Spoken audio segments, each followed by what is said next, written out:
Well,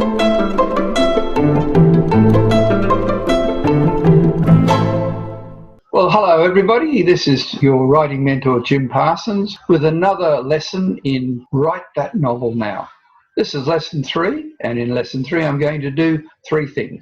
The first is to show you what I believe is the very best technique for novice writers to further a plot idea to the point where you start writing. The second thing I want to do, just in case you think writing prompts are a waste of time and just for babies, then I'm going to show you one of my novels that started life as a writing prompt.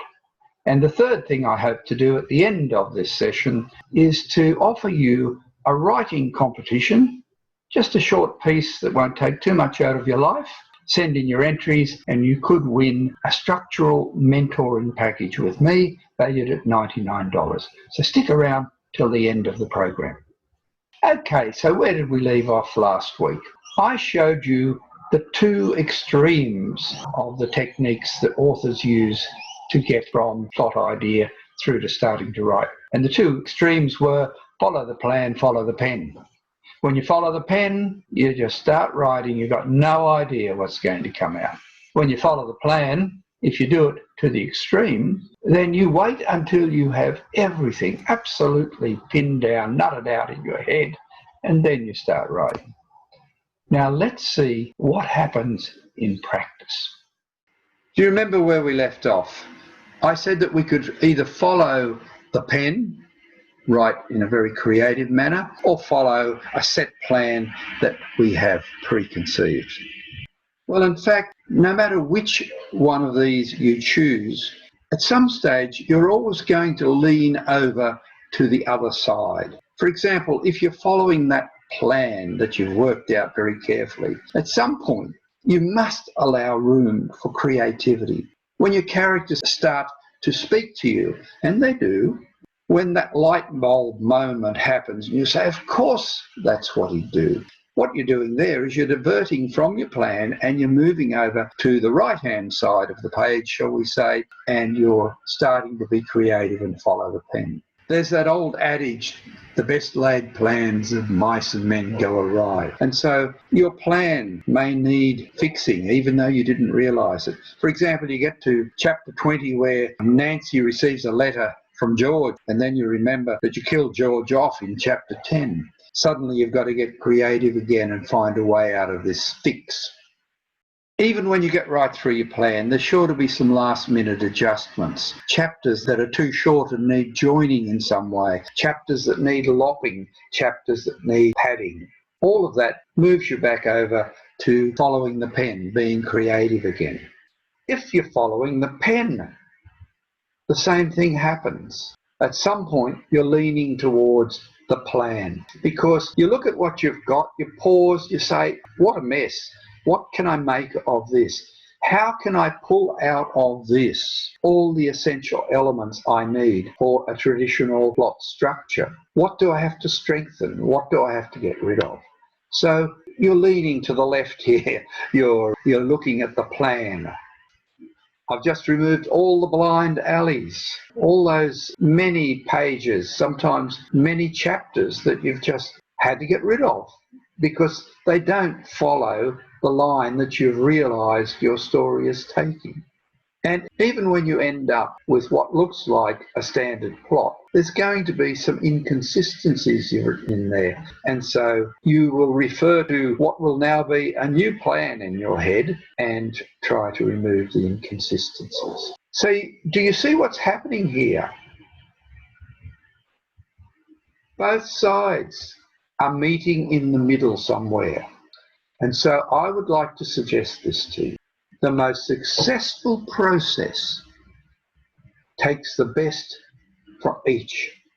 Here's how I recommend you go about. Now this is for novice writers. There's a few steps here you might think, oh, that's a bit fiddly, I don't want to do that. But believe me, it's very useful if you're a learner.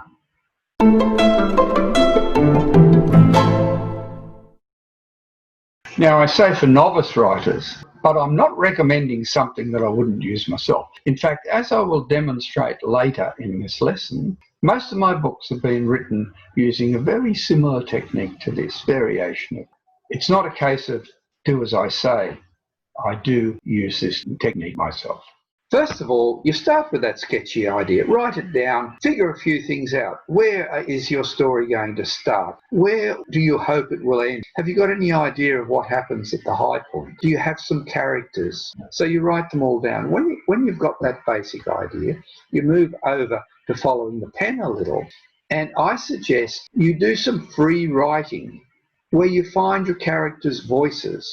Write in the character and then ask them some questions about themselves that they have to answer. I'm going to be going into that concept a lot more in later lessons. So from this will emerge a lot more ideas of what's motivating your character and what they're like, perhaps even some of the things that have happened in their lives. So we move back to the plan.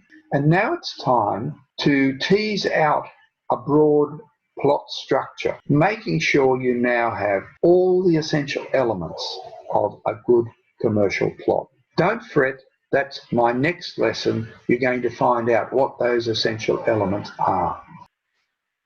Back to following the pen again. This time, free write, experimental writing, experiment with and find the right narrative voice for this novel. Is it going to be first person, third person? Is it going to be past tense? Find the tone that you're going to use. I'll talk about that in the later lesson. And find the most useful starting point for the opening chapter, because there isn't just one. There are many places you can start your novel. Back to the plan. Now that you've got quite an idea, you've got a plot structure, you've got some ideas about your characters and what's going to happen. Now you might come across the fact that the setting you've chosen or the profession you've chosen for your central character, you don't know anything much about it. So do some basic research, but be warned, you can really get hung up on research and spend a year doing research and never get back to the writing. So don't get sidetracked. Back to the writing aspect. Start writing your chapters now. Start with your first, well, usually you start with your opening chapter. In fact, you don't have to, but that's another matter. Write a few chapters and just see if the direction or the characters have changed, have moved away from that basic plot structure you said you had. And finally, revise your plot structure if there's a need. And this is a good time to start maintaining a timeline if time is an important element in your story. And if you want, you could start keeping character notes. It's often handy to recall things like where you said a character had been born or where they first met another character. Little details like that, what they looked like. And so you're well on the way. Last step gets back to the pen again. And this time we're writing, checking always against that plot structure so that despite any changes, the plot arc of rising tension, that's an important element we're going to discuss later, will remain true to the plan.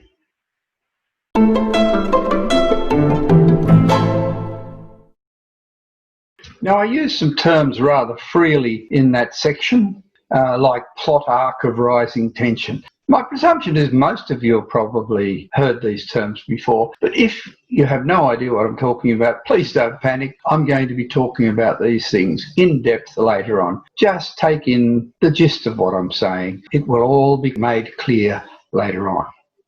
Now, let's move on. I told you that I would show you a novel that was written using a writing prompt. Okay. This is the book I was referring to, Aunt Harriet's Legacy, published in 2018 under the name James Parsons, a novel of colonial Australia. Aunt Harriet's Legacy started as a writing prompt, would you believe, back in about 2002. I'd just completed one novel. While you have a sense of triumph, you feel a little bit lost. A door has closed on a world that you loved, on people that you love. It's like any relationship, it's a little bit hard to move on. So I was fiddling around. I did a writing prompt that I saw in a popular writing magazine. It just said, clear your mind, write down the first strange thing that pops into it, and then see if you can develop that into a paragraph, a chapter, whatever. So I cleared my mind, never an easy thing to do. And the first strange thing that popped into my head was the phrase, Aunt Harriet talked to a leaf. Okay, I thought about it for a while. Aunt Harriet suggested a bygone era. The fact that it was an aunt suggests that the person that said that was a niece or nephew doing the writing, so the narrator was a child perhaps. And then I had to work out how Aunt Harriet could talk to a leaf. The scenario I came up with was that a young girl was tucked down behind a chaise lounge, this is in colonial Australia, looking out a rain-spattered window. And her maiden aunt, Harriet, comes into the fireplace, takes a bowl of dried flowers from the mantelpiece and starts, as the child thinks, starts talking to a leaf. Now, clearly, she's talking to a memento of a long-lost lover. And then it just happened. The old grandfather comes into the room, seizes Aunt Harriet, and tries to kiss her and is fended off. Well, it just flowed from there. I wrote 4 chapters. I had characters. I had all sorts of things happening. It was wonderful. And so I stopped. That doesn't make any sense, probably. Why would I stop when things were going so well? Simply because I had no idea what this book was about. I could have kept writing and maybe I would have found out what it was about. But I just had a real sense about what I'd written. I thought, I like this. This is a good book. It's going somewhere. I need to find out what it's about before I keep writing. So I put it away. I put it away for months, possibly a year. And occasionally I'd take it out and reread. Sooner or later, a couple of things dawned on me. One was that the person narrating, even though I had this vision of a child, the narrating voice was not a child's voice. This was a mature adult, an adult looking back on the past. So that was an important discovery for me. The second discovery was the book wasn't about Aunt Harriet, as I thought, but about the narrator and about their relationship. Well, I won't go any further than that. That will give you an idea of how a writing prompt can become a book.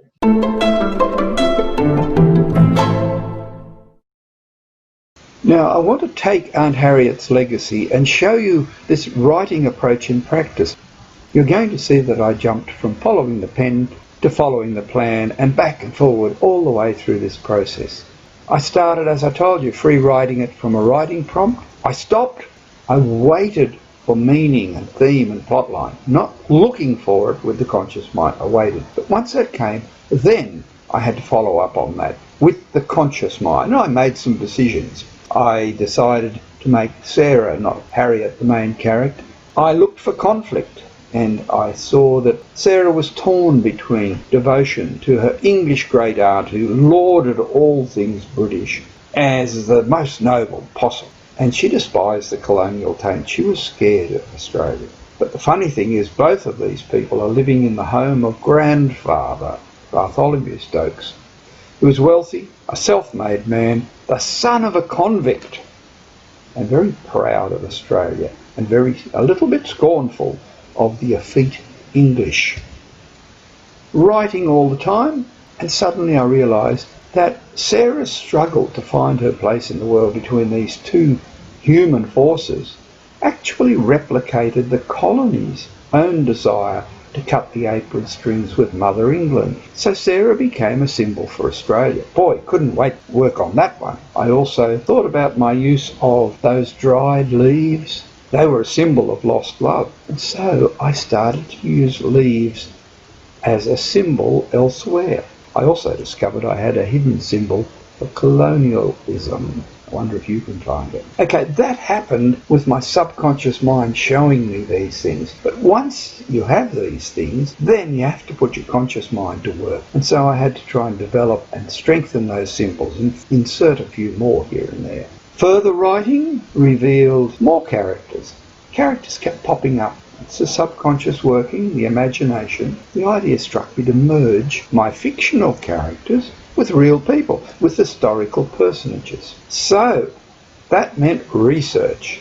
I needed to research those historical characters, and also because I had had the audacity to take on a female persona, I had become Sarah. I needed to secure the voice of Sarah. And one method was I read a book of letters written home by immigrant English women. So I got to see what voice they had in the letters and what their concerns were. I also had to find out about the brewing process because grandfather was a brewer. As I wrote, British colonial history and English missionary activity and what it did to the native population emerged as a theme. And so Sarah became a missionary in Sierra Leone, where I could use the Sierra Leone experience as well. That emerged. Had to develop that. It made sense to revise the structure I had and create a frame story. The frame story would start in Sierra Leone, with Sarah as an old woman of 50 telling her story from there, and end in Sierra Leone. And so the middle bit is actually Sarah's family history written in a journal. You remember my original chapter that started Aunt Harriet Talked to a Leaf? Hey, it got relegated to chapter 3. I finished writing. Great. Wonderful. Then I saw I had 180,000 words. Not so wonderful. I looked at all manner of things. Would I chop it into 2 or 3 small books? No, I wanted that frame story. So I had to revise it. And I threw out Sarah's second return to the bush and rewrote a speedier middle part, and that was done during the final proofread. I'm offering this as proof to you that a novel that appears to be carefully constructed, every piece connected, every plot event preordained, is no such thing. This was a dog's breakfast, with ideas popping up throughout many years of writing and new scenes and characters being inserted where I found them necessary. This is a long-winded story, but there's a couple of things I want you to take away from it. One, of course, is don't neglect writing prompts as a source of ideas. 2, don't be impatient. Don't push your conscious mind to come up with ideas when you really need your subconscious to be given the freedom to set to work on it. It might take months, it might take years. If the book is going to be good, let your subconscious work on it. The other thing I want you to take away from this is that books must not be set in concrete. I don't know how many times I changed this, added to it, altered it, found new characters, changed the structure of it. Books are fluid, and if you try and imprison them, you're going to have a very impoverished story. Now I'd like to introduce the first writing competition. This one is to do with writing prompts, as you might guess, and the prize will be a structural mentoring session with me, which normally costs $99 Australian. So it's a reasonable price if you're a writer. I had better put a deadline on this because someone could come across this YouTube video in 3 years' time and think that the writing competition is still valid. So let's say entries close on the 30th of June 2020. Okay, so you've got about a month to get your entry in. I only want about 1 page, no more. So get your entries in and see if you can win that structural mentoring session. Okay, the writing prompt competition. I wanted to design something where everyone felt they had a chance. I've entered writing competitions and you have that sense, why am I doing this? I could never win this. So you will see what I've built into this one. The prize is a structural mentoring package with me. Bear in mind that if you win and you're a novice writer and you say, well, I haven't really got a work in progress to use, that's okay. I can hang fire. The offer remains until you feel you've got a story to send me. Here's the challenge. I'm going to give you a half dozen writing prompts, and I want you to take one of these writing prompts and treat it as the first line of a novel, first line of a first chapter. So your task is to write that first page, around about 300 words. Don't go any further. And it must be like the first chapter of a novel. It must hook the reader and promise an interesting story. Please don't try and turn it into some sort of a little mini story where it's all finished in page 1. I don't want that. Your role is to entertain and intrigue the reader, as you should on page 1 of any novel. Here's the bit I feel makes it available to everybody out there. novice and experienced writer alike. I'm going to judge this work solely on the ideas that come out of it and the storyline and the way you make use of the prompt. Things like spelling, punctuation and grammar, I'm ignoring. I'm not looking for fancy writing. I'm not looking for great words. I'm looking for an idea and a storyline. So everybody has got a chance to win. There has to be rules. You know that there has to be rules. And as I suggested, because this video could be around for 3-6 years, who knows how long it's out there in YouTube land, I'm going to set a time limit. I'm going to say 30th of June. That gives everybody about a month. And entries in by midnight, Australian Eastern Time, if that means anything to you, on the 30th of June. I'm the sole judge. Don't bother writing to me and saying, 3 of my friends said mine was better than the one that won. I won't listen, okay? No correspondence will be entered into. Now, an important point. Whoever wins must be prepared. Don't enter if you're not prepared to do this. The winning participant must be prepared to have that entry published on the YouTube channel as part of a lesson somewhere, along with his or her first name and the city they live in.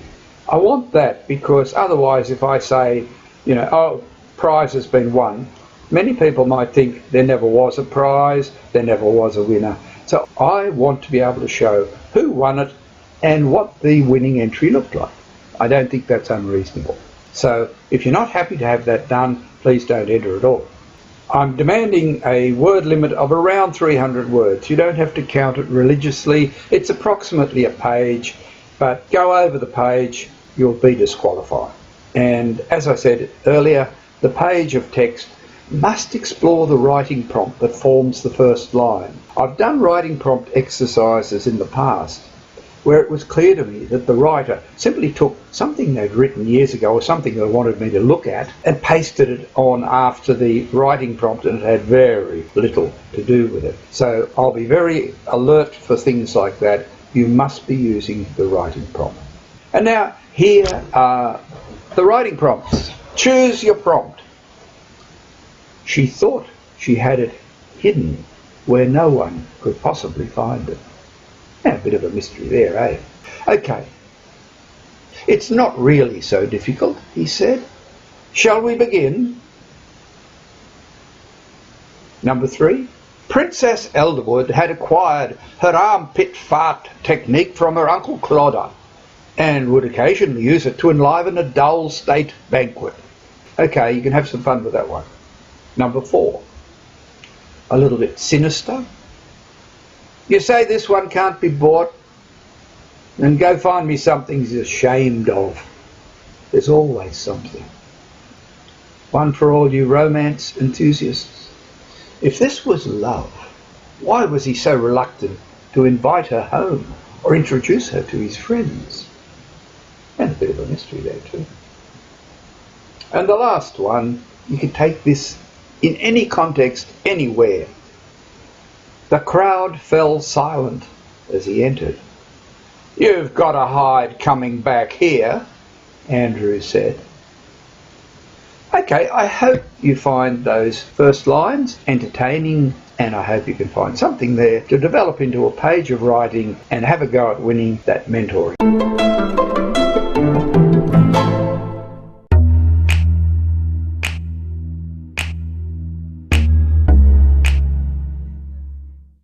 So where do you send your completed entry? Send it to writingcourse@hotmail.com and put a subject line so that I can find it if it gets into the junk mail. It can be Hi Jim, it could be Writing Course.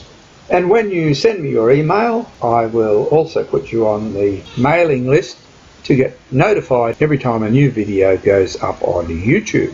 And you'll also get other goodies as well, but never any junk mail. Okay? So there's the address, writingcourse@hotmail.com. I look forward to seeing your entries. Well, it's time to say goodbye. I hope you enjoyed the lesson today.